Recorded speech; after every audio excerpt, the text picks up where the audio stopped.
Luke chapter 22. The festival of unleavened bread, which is called Passover, was approaching. The chief priests and the scribes were looking for a way to put him to death, because they were afraid of the people.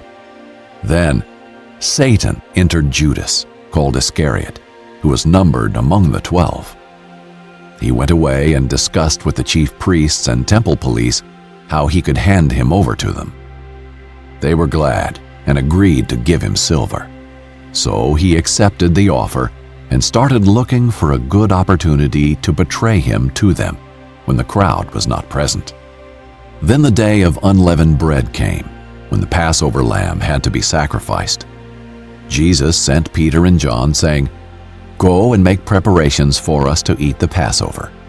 "Where do you want us to prepare it?" they asked him. "Listen," he said to them. "When you've entered the city, a man carrying a water jug will meet you. Follow him into the house he enters. Tell the owner of the house, 'The teacher asks you, where is the guest room where I can eat the Passover with my disciples?' Then he will show you a large furnished room upstairs. Make the preparations there."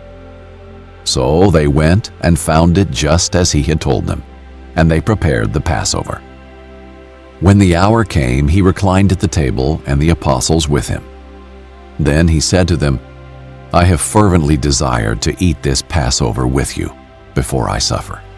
For I tell you, I will not eat it again until it is fulfilled in the kingdom of God." Then he took a cup, and after giving thanks, he said, "Take this and share it among yourselves. For I tell you, from now on, I will not drink of the fruit of the vine until the kingdom of God comes."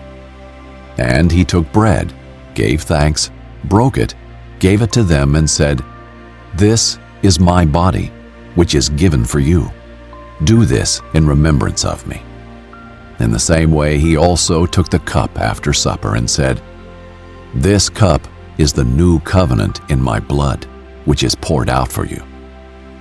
But look, the hand of the one betraying me is at the table with me. For the Son of Man will go away as it has been determined. But woe to that man by whom he is betrayed." So they began to argue among themselves which of them it could be who was going to do it. Then a dispute also arose among them about who should be considered the greatest. But he said to them, "The kings of the Gentiles lord it over them, and those who have authority over them have themselves called benefactors. It is not to be like that among you. On the contrary, whoever is greatest among you should become like the youngest, and whoever leads like the one serving. For who is greater, the one at the table or the one serving? Isn't it the one at the table? But I am among you as the one who serves. You are those who stood by me in my trials. I bestow on you a kingdom, just as my Father bestowed one on me, so that you may eat and drink at my table in my kingdom. And you will sit on thrones, judging the 12 tribes of Israel.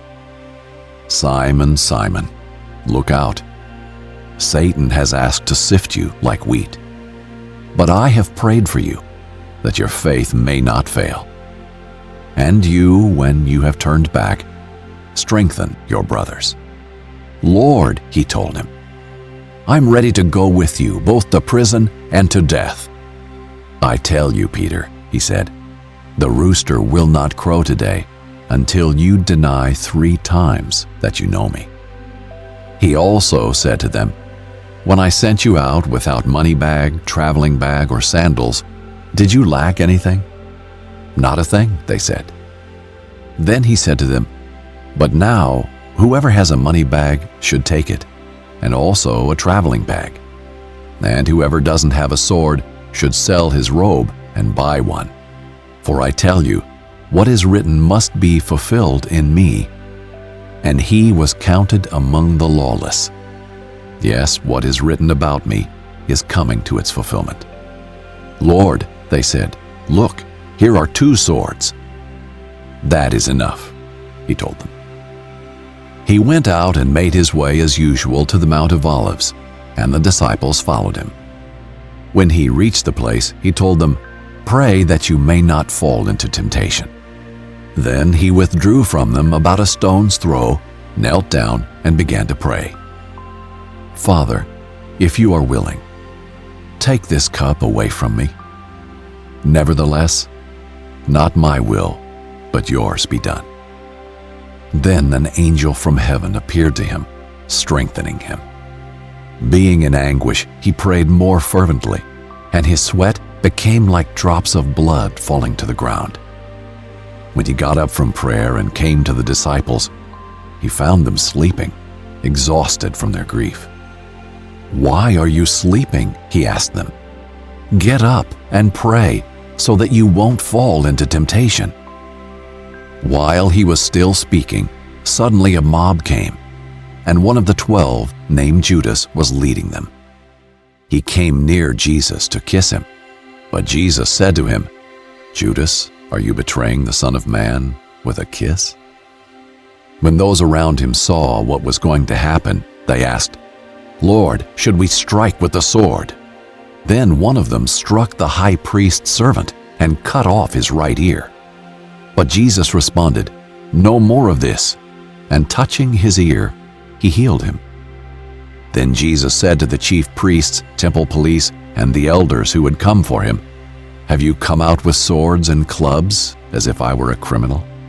Every day while I was with you in the temple, you never laid a hand on me. But this is your hour, and the dominion of darkness." They seized him, led him away, and brought him into the high priest's house. Meanwhile, Peter was following at a distance. They lit a fire in the middle of the courtyard and sat down together, and Peter sat among them.